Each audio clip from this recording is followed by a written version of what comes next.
اللہ کی قسم کروڑ دفعہ کہوں، دنیا میں سب سے آسان ہے اللہ کو راضی کر. ایک ٹکا نہیں چاہیے، ایک ٹکا نہیں چاہیے. سب سے آسان ہے اللہ کو راضی کر، سب سے مشکل ہے بندوں کو راضی کرنا. اور اللہ کو اتنی ایک اللہ کی حدیث قدسی سنو، کہتا میرا بندہ لو بلغ الذنوب عنان السماء، تو اتنے گناہ کر کہ زمین بھر دے، سمندر بھر دے، پہاڑ بھر دے، پہاڑ تیرے گناہوں میں دب جائیں، چاند تاروں سیاروں میں گناہ بھر دے، پھر اس کو اٹھا کے آسمان کی چھت کو لگا دے. آسمان ناقابل دید ہے، آج تک کوئی نہیں دیکھ سکا. نیلا رنگ تو روشنی ہے سورج کی، اور تو آسمان کی چھت کو ایک عورت، ایک مرد، میں کہتا ہوں سارے فرشتے، سارے انسان، سارے جنات اور جانور بھی انسان بن کے گناہ کریں قیامت تک نہیں اوپر جا سکتے. اور میرا اللہ کہتا ہے تو ایک مرد عورت اتنے کر کہ آسمان کی چھت کو لگائے، اور ساری دنیا کے مفتی کہیں گے بدبخت ہے، برباد ہے، کافر ہے، مرتد ہے. کہا نہ سنی نہ دیگر میرے کو آ جائیں. اور میں نے صرف ایک باری آکھی اللہم اغفر، اللہ مجھے معاف کر دے. تو اللہ کہتا ہے غفرت لک ولا ابالی، تیرے سارے معاف کر دوں گا اور مجھے کوئی پوچھنے والا نہیں اور مجھے کوئی پرواہ نہیں. ایسا رب کئی اور ہے جو ہم اس کا در چھوڑ کے پھکے کھا رہے ہیں. ہمارے لیے تو نمونہ ہمارے نبی کی ذات، نہ کہ مغربی اقوام. مغرب میں تو جا کے سورج بھی ڈوب جاتا ہے، تم کہاں سے طلوع ہو؟ میرا نبی کو اللہ نے مشرق میں پیدا کی. مغرب ڈوبنے کی جگہ ہے، مشرق ابھرنے کی جگہ ہے. تو اب جو کام بھی کرے اس کا ایک معیار ہے، اللہ ناراض نہ ہو اور اللہ کے نبی کا طریقہ کے خلاف نہ ہو. تو پھر دنیا بھی آپ کی ہے، آخرت بھی آپ کی ہے. تو اللہ سانا اچھا، اب معافی مانگ لی، توبہ کر لے، ٹھیک ہے، پھر گناہ ہو گیا، اب کیا کریں؟ اللہ تعالیٰ کہتے آ جا پھر معاف کر دوں گا. پھر گناہ ہو گیا، پھر کیا کریں؟ تو اللہ کہتا آ جا پھر معاف کر لوں گا. اغفر لہم مستغفرونی، جب تک توبہ کرتے رہو گے میں معاف کرتا رہوں. میں اللہ اکبر. ہم کہتے ہیں اللہ ہر شے سے بڑا ہے، یہ بھی ٹھیک ہے، لیکن اصل معنی یہ نہیں ہے. شے تو شے ہی کوئی نہیں، شے تو مخلوق ہے. کہ تو مخلوق ہے، خالق اور مخلوق میں کیسے جوڑ بٹھائیں؟ ہاں بھائی، چوہا چھوٹا ہے، ہاتھی بڑا ہے، ٹھیک ہے، لیکن زمین چھوٹی ہے اور اللہ بڑا ہے، یہ تو مذاق ہے تکبیر کا. اللہ اکبر من ان یوسف، یہ اس کا اصل مطلب ہے کہ جتنی تعریفیں اللہ کی کر لو، جتنی حمد و ثنا اللہ کی کر لو، اور قیامت تک کرتے رہو، سارے مل کے کرو. سمندر کو سیاہی بنا دیتا ہوں، درختوں کو قلم بنا دیتا ہوں، تم پر علم کھول دیتا ہوں، لکھو میری تعریف، تعریف تعریف تعریف تعریف. سمندر خشک ہو جائے گا، قلم ٹوٹ جائیں گے، تم تھک جاؤ گے. تیرا رب اس سے بھی بڑا ہے، تیرا اللہ اس سے بھی بڑا. چونکہ ابتدا کوئی نہیں، انتہا کوئی نہیں. ہر چیز کی ابتدا بھی ہے، انتہا بھی ہے. هو الاول والآخر والظاہر والباطن وهو بكل شيء علیم، سورہ حدید. وہ اول، وہ آخر، وہ ظاہر، وہ باطن. اس کو میرے نبی نے کھولا. انت الاول فلیس قبلک شیء، تو وہ اول ہے جس سے پہلے کچھ بھی نہیں ہے.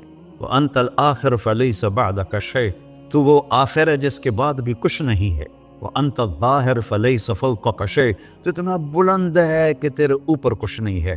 وانت الباطن فلیس دونک شیء، تو اتنا چھپا ہوا ہے کہ تجھ سے کوئی چیز چھپ نہیں سکتی. وسع سمعہ الاصوات، اللہ تعالیٰ کہتا ہے اس وقت میں نے ایک جگہ پڑھا تھا، ٹھیک ہے یا غلط، اس وقت دنیا میں 6000 زبانیں بولی جا رہی. اس سے پہلے بھی ہزاروں بسی، آئندہ بھی ہزاروں آئیں گی. 6000 اس وقت بولی جا رہی. اور اللہ تعالیٰ فرما رہا ہے تم سارے بولی تو رہے ہو، میں بھی بول رہا ہوں. اب سارے بازار بول رہا ہے، ساری دنیا بول رہی ہے، چرند پرند بول رہے ہیں. اللہ تعالیٰ فرماتے ہیں سب کی سنتا، کوئی غلط فہمی نہیں لگتی. تم اول آخر، تم مردہ زندہ، تم بوڑھے جوان، تم مرد اور عورت، تم انسان اور جنات، تم پہلے اور پچھلے، اگلے اور پچھلے، اور خشک اور تر، سارے اکٹھے ہو کے اکٹھا مجھ سے سوال کرو. ذو لا یلہیہ قول عن قول، کسی ایک کا بول سنتے ہوئے بھی مجھے غفلت نہیں ہوگی، سب کی سنوں گا، پھر سب کا چاہا دے دو. فَأَعْطَيْتُ كُلَّ إِنسَانٍ مَسْأَلَتَهُ. اللہ بھی عجب ذات، اس سے مانگو تو دوستی لگا لیتا ہے، نہ مانگو تو ناراض ہو جاتا ہے. کیا شہنشاہ، اس سے مانگو، نمک بھی مانگو. میرے نبی نے کہا جوتی کا تسمہ ٹوٹ جائے تو وہ بھی مانگو. خوش ہو مجھ سے مانگ رہا ہے. اور کسی بندے سے جان چھڑانی ہو باعزت طریقے سے تو اس سے قرضہ مانگنا شروع کرو. انشاءاللہ تھوڑا فون ہی ڈیلیٹ کر دے اور تھوڑی راہ ہی چھڑ جاوے. اور میرا اللہ کہتا تم مانگتا نہیں ہے مجھ سے، تم مانگ، میں خوش ہوتا ہوں. بھائی ڈھیر سارے مفتی بیٹھے ہوں گے، کھڑے ہو کے پینا نہیں سنت ہے. قرآن و فتویٰ لا دے ہو میرے ہوتے. تو اللہ سے دوستی لگانی ہو مانگنا شروع کرو بھکاری کی طرح. ہم مانگتے نہیں ہیں، ہمیں دعا کا طریقہ نہیں آتا. یہ جو بھکاری کھڑے ہوتے ہیں اچھی خاصی کمائی کرتے ہیں، لیکن آپ ان کے چہرے کے ایکسپریشن دیکھیں، کیا وہ مسکنت کی تصویر بنتے ہیں. پھر ہی تو آپ کچھ دیتے ہیں. میں نے 100 روپے دے دو جی، دو گے اس کو. ہم اللہ سے ایسے دعا مانگتے ہیں. اللہ کو اپنا دکھڑا سناؤ، اپنا غم سناؤ، اپنی تکلیفیں سناؤ. یا اللہ میرے ساتھ یہ ہوا، یا اللہ میرے ساتھ یہ ہوا، اب میرے ساتھ یہ ہو رہا ہے. تیرے تو صفا کون ہے، میں کتنے جاؤں، کرنا میرا کم، کر نہیں کرنا پھر بھی کر. یہ طریقہ ہے اللہ سے مانگنے. یہ تو ہماری نماز کے بعد اماموں نے دعا یاد کی ہوئی ہے، وہ دعا بھی گا گا کے پڑھتے ہیں. دعا تو فریاد ہوتی، کوئی فریاد بھی گا کے کرتا ہے. اللہ نے ہمارے امام مساجد کو ہدایت دے. یہ دعا بھی ترنم میں پڑھ رہا، تو ترنم تو خوشی کے موقع پر ہوتا ہے، اور دعا تو فریاد ہوتی ہے. فریادی بن کے مانگو، کہتا آ جاؤ دروازے کھول دوں گا. اور عجب بات بتاؤں، ایمان کی شرط نہیں لگائی، اسلام کی شرط نہیں لگائی، نیک ہونے کی شرط نہیں لگائی. ایک شرط لگائی ہے، امن یجیب المضطر اذا دعاہ. ہندو، مسلم، کافر، مشرک، مومن میرے آگے رو کے مانگ لے تو دے دوں. انہوں پتہ نہیں کہ سارے مسلمان نہیں ہیں، مسلمان تو تھوڑے سے ہیں، 100 ارب، باقی تو سب غیر مسلم ہیں. وہ رب العالمین اس نے اپنا انٹروڈکشن کرایا ہے. الحمدللہ رب المسلمین تو نہیں کہا، رب العالمین کہا. ابراہیم علیہ السلام پہلے نبی ہیں جنہوں نے مہمان نوازی کی سنت جاری کی کہ مہمان کے بغیر کھانا نہیں کھاتے تھے. مہمان ہوتا تھا تو کھانا کھاتے. ایک مہمان آ گیا، انہوں نے کھانا رکھا، انہیں لقمہ توڑ کے منہ میں ڈال لیا. تو ابراہیم علیہ السلام نے فرمایا بسم اللہ تھا پڑھ. وہ کہنے لگا میں تو اللہ کو جانتا ہی نہیں ہوں کہ پڑھا کی. تو انہوں نے کھانا اٹھا لی، اڑ جا، میں کافر نے نہیں روٹی کھوا سکتا. وہ دروازے تک گیا تھا کہ جبریل آ گیا، اللہ کے خلیل. اللہ فرما رہے ہیں 70 سال سے میرا منکر تھا، میں نے تو اس کی روٹی کبھی بند نہیں کی، تو ایک وقت ہی نہیں کھلا سکا. واپس بلاؤ اسے کھانا کھلا، میرا بندہ ہے، کھانا کے. تو ابراہیم علیہ السلام دوڑے، آ جا بھائی، آ جا بھائی، کھانا کھا. اسے کہ کیوں؟ کہ میرا رب نے تیری سفارش کی. کہنا کہ تیرا رب اتنا اچھا ہے، میں اس کو مانتا بھی نہیں، پھر بھی میری سفارش کی ہے، مجھے کلمہ پڑھا دے. اللہ نے ایمان بھی دے کر. ایک اللہ ہے جس سے سارے مسائل آپ کے حل ہوں. ہر انسان کے پاس ایک حد ہے. تو میں بتا رہا تھا کہ میرا اللہ سنتا کیسے ہے، دیکھتا کیسے ہے. اس کی مثال دی، یرا دبیب النملۃ السوداء علی الصخرۃ السماء فی اللیلۃ الظلماء. کہ تیرے رب کی نظر ایسی طاقتور ہے، کالی رات گھنگور گھٹا ہو، کالے بادل، کالی رات، کالا پہاڑ، کالا پتھر، اس پر ایک کالی چونٹی جا رہی ہے، اس کے اوپر بھی گھاس دھوس اگا ہوا ہے. تو میرا اللہ یہ نہیں فرما رہا چونٹی دیکھ رہا ہوں، میرا اللہ فرما رہا ہے چونٹی کے قدموں سے جو لکیر پڑ رہی ہے تیرا رب وہ بھی دیکھا. کیا دیکھنے والا. بڑا اسے ہینکی پھینکی ہو سکتی، اسے 2 نمبری ہو سکتی. بلا رسلنا لدیہم یکتبون. جو بول رہے ہو، جو کر رہے ہو، یہاں 2 بیٹھے ہیں، لکھے جا رہے ہیں. ما یلفظ من قول الا لدیہ رقیب عتیل، تمہاری زبان سے بول نکلتے ہی فرشتہ اچک کے فائل میں لے لیتے، اور قیامت دن کہے گا اقرأ کتابک وکل انسان الزمناہ طائرہ فی عنقہ ونخرج لہ یوم القیامت کتابا منشورا اقرأ کتابک کفی بنفسک اليوم علیک حسیبا۔ میرے بندے یہ تیری فائل ہے، یہ کھول کے تمہیں دکھا رہا ہوں، کوئی ایک غلط لکھا ہو زیادہ کم مجھے بتا۔ کہے گا ما لہذا الکتاب، وہ مارے آ گیا، وہ ایک ہی ہو جائیں کتاب ہے، لا یغادر صغیرۃ ولا کبیرۃ الا احصاها، اس نے تو میری ہر نکی سکی چھوٹی بڑی ساری محفوظ کر دی۔ اللہ سے معاملہ ہے، اللہ سے معاملہ ہے، اور اللہ سے معاملہ اللہ کو راضی کرنا کتنا آسان۔ آپ لوگ آپس میں بھی کبھی کھڑ کھبڑ جاتے ہو، بابا من اس سے معاملہ نہیں کرنا، ایسے یہ نہیں کرنا، اسے وہ نہیں کرنا، اور پھر موت تک بھی ان سے سلام نہیں کرتے ہو۔ اور میرا اللہ کہتا ہے ساری زندگی گناہوں میں گزار کے ایک دفعہ توبہ کر، سارے معاف کر۔ ترمذی شریف کا ایک واقعہ سنا تھا، میرے نبی نے فرمایا موسیٰ علیہ السلام کی قوم میں ایک نوجوان تھا مالدار، اس کا نام تھا کفی، روزانہ نئی لڑکی لاتا تھا، رات کو روزانہ نئی لڑکی اس کے کمرے میں آتی تھی۔ ایک رات ایک ایسی حسین لڑکی تھی، اس کے لیے 60 دینار 4.5 ماشے کا ایک دینار ہوتا ہے، کوئی 250 ماشے کے تولے بنا کر پھر ان کو 3 لاکھ سے ضرب دو تو پھر آپ کو پتہ چلے گا کہ اس کے پاس دولت کتنی تھی اور اس نے خرچ کیا کیا تھا۔ تو جب وہ کمرے میں آیا تو اس نے دیکھا وہ لڑکی رو رہی تھی، تو کفل نے کہا میں زبردستی تو نہیں لایا، رضامندی سے تیری لایا ہوں۔ تو اس نے روتے ہوئے کہا کفل میں بازاری عورت نہیں ہوں، مجھے بھوک نے یہاں پہنچا ہے۔ جیسے مولی یوسف میرا بیٹا بتا رہا تھا، جب میں طوائفوں سے ملا تو میں نے ان کی دبد بھری کہانیاں سنی تو میری آنکھیں نہیں، میرے دل رو رہا تھا، میرا کلیجہ پھٹ رہا تھا کہ ان کو طوائف بنانے والے یہ بڑے لوگ ہیں۔ غریبوں کی عزتیں بکتی ہیں اس وقت جب مالدار لوگ سخاوت چھوڑ دیتے تو غریبوں کی بیٹیوں کے ماتھے کا طوائف کا تبا لگ جاتا ہے۔ اور وہ اس قدر، میں نے ایک کو کہہ دیا بیٹی، وہ رونے لگی، مولانا صاحب سان تک کوئی بیٹی نہیں آتا، تو ایڈے وڈے عالم ہو، مینوں بیٹی آخر ہے۔ ہاں انشاءاللہ کافی ٹائم۔ کفل نے جب اس کے آنسو دیکھے تو اس کو بھی رونا آ گیا، کہنے لگا تو میری بہن ہے، اسی عزت سے واپس چلی جا، پیسے بھی لے جا اور میرے لیے دعا کر، میں انسان نہیں ہوں، اللہ مجھے معاف کر دے۔ وہ لڑکی چلی گئی۔ کفل کو نہیں پتا کہ چند لمحے بعد کیا ہونے والا ہے، سڈن ڈیتھ ہو گئی اس کی، مر گیا۔ سارا شہر جانتا ہے کہ یہ انتہائی غلیظ انسان ہے اور میرا اللہ اس کی توبہ دیکھ چکا ہے۔ اب اگر یہ اگلی بات بتانے لگا ہوں، یہ نہ ہوتی تو اس کو کوئی دفن کرنے نہ جاتا، پتھروں میں دبا دیتے۔ جب صبح ہوئی، کفل کے دروازے پر نورانی سطر سے لکھا ہوا تھا ان اللہ قد غفر للکفل، اللہ نے کفل کو معاف کر دیا، جاؤ اس کو عزت سے ہمارے پاس پہنچا۔ بتاؤ اس اللہ سے معاملہ کرنا کتنا آسان ہے۔ جاوید چودھری نے مجھے فون کیا، وہ جو کالم والا ہے، کہ مولانا صاحب آپ لوگوں کو گناہوں پہ اپھار رہے ہیں۔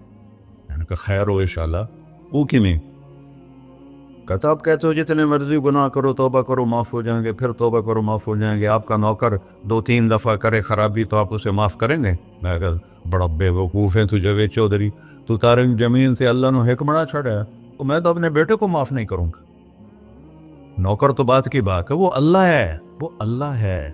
لن تبلغوا ضری فتضرونی ولن تبلغوا نفعی فتنفعونی، تمہاری عبادتیں مجھے نفع نہیں پہنچاتی اور تمہارے گناہ مجھے نقصان نہیں پہنچاتے، تمہارے نافرمانیوں سے میں چھوٹا نہیں ہوتا، تمہاری فرمان برداری سے میں بڑا نہیں ہوتا، میں اللہ اکبر، وہ سارے خزانوں کا مالک ہے، اس کے بتائے ہوئے طریقے کو چھوڑ کر ہم کہتے ہیں کہ کام بنے گا، اور اس کی بتائی ہوئی لائن پر کہتے ہیں کام نہیں بنے گا۔ اوپر اللہ رؤوف الرحیم، نیچے اللہ کا محبوب رؤوف الرحیم۔ ہم تو دو مہربانوں کے درمیان ہیں۔ اور یا ابا سفیان جئتکم بکرامت الدنیا والآخرہ، ابو سفیان دنیا اور آخرت کی عزت چاہیے تو میرے پیچھے چلنا پڑے گا، اس کے علاوہ کوئی راستہ نہیں ہے، کوئی راستہ نہیں ہے، کوئی راستہ نہیں۔ ایک ہی طریقہ باقی ہے، ایک ہی راستہ باقی ہے، وہ ہے محمد الرسول اللہ۔ لا یؤمنون حتی یحکموک فیما شجر بینہم، اپنے ہر معاملے میں جب میرے نبی آپ کو فالو کریں گے تو میں ان کا بن جاؤں گا، یہ میرے بن جائیں گے۔ جب مانگیں گے میں دوں گا، یہ سوال کریں گے میں پورا کروں گا، یہ مدد مانگیں گے میں مدد کروں گا۔ کیوں ہماری دعائیں اٹکی ہوئی ہیں؟ کہ ہم باغی لوگ ہیں، ہم باغی مسلمان ہیں، ہم باغی مسلمان ہیں۔ شام پہ پہلا اٹیک ہوا، عمر بن عاص رضی اللہ تعالیٰ عنہ، 8,000 کا لشکر، ان کو روم کو خبر ہو گئی تھی تو انہوں نے 1,00,000 کا لشکر بھیج دیا تھا۔ جرجیس اس کا سالار تھا، رومن بادشاہ کا بھائی، تو وہ 8,000 1,00,000 نے ان کو گھیرے میں لے لیے۔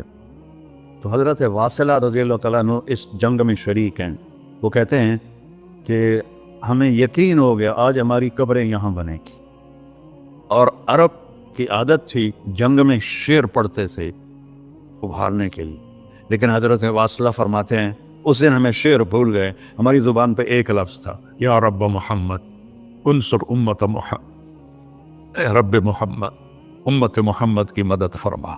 کہ یہ ہماری زبان پر تھا، تلوار ہاتھ سے چل رہی تھی، زبان اللہ کو پکار رہی تھی۔ حضرت عبداللہ بن عمر، حضرت عمر کے بیٹے بھی اس جنگ میں شریک ہیں، فرماتے ہیں جب سورج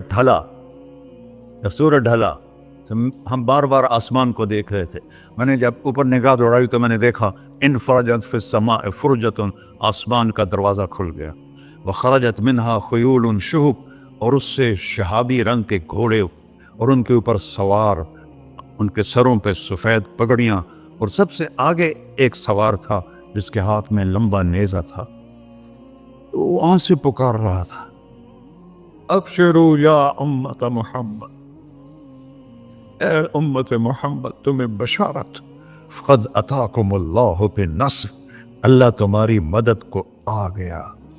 فرماتے ہیں وہ ایسے آئے اور ہمارے اندر غائب ہو گئے، اور آدھے گھنٹے بعد 1,00,000 کا لشکر دوڑ رہا تھا 8,000 کے سامنے۔ کبھی ہم بھی تم میں بھی چاہت تھی، کبھی ہم بھی تم میں بھی راہ تھی، کبھی ہم بھی تم بھی تھے آشنا، تمہیں یاد ہو کہ نہ یاد ہو۔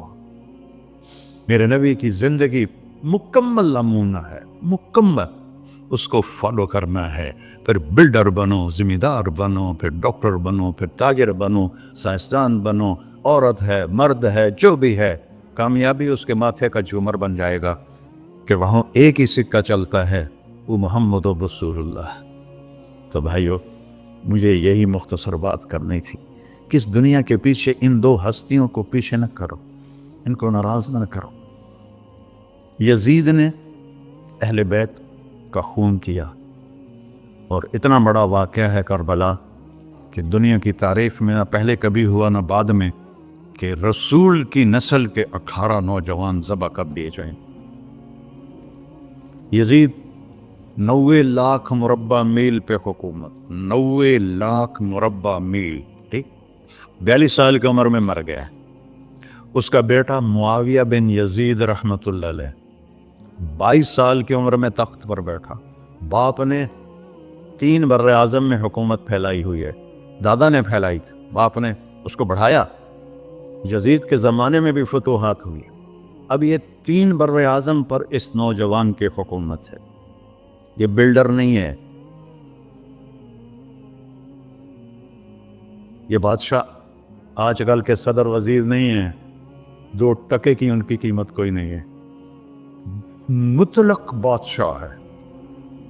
40 دن حکومت کی اور سارے خاندان کو بلایا اور کہنے لگا، اب تصور کرو 22 سال کا ایک شہزادہ ہو، وہ 3 بر اعظم اس کے سامنے ایسے جھکا ہوا ہو، تو اس کو کیسے آپ میئر کر سکتے ہیں؟ جبکہ کاغذ کے نوٹ نہیں تھے،